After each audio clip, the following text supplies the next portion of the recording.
台湾民众党的主席郭文地昨去日本访问，早起是去早稻田大学演讲哦，主题是第三势力，会后嘛甲学生仔交流，两岸议题上受到关心。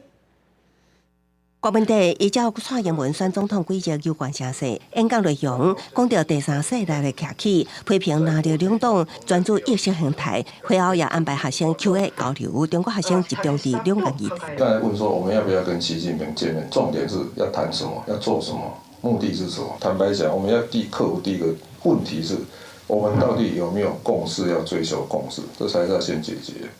如果这一关没有的话，后面都谈不下去。现阶段您的两岸政策还包括两岸一家亲吗？您是否认为中华民国包括大陆地区和台湾地区？我还是主张一家亲比一家仇好，交流比断流好。你是大陆来的，你只会问中华民国有没有包括大陆地区？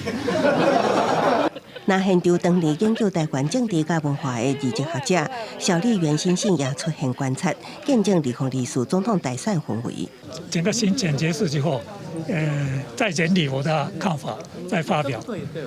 郭文地拜会行程拢无停，下昼有计甲自民党安倍派参议员会面，拜访日本前首相野田佳彦甲自民党众议员古屋圭司墓园认定日本政要。记者综合报道。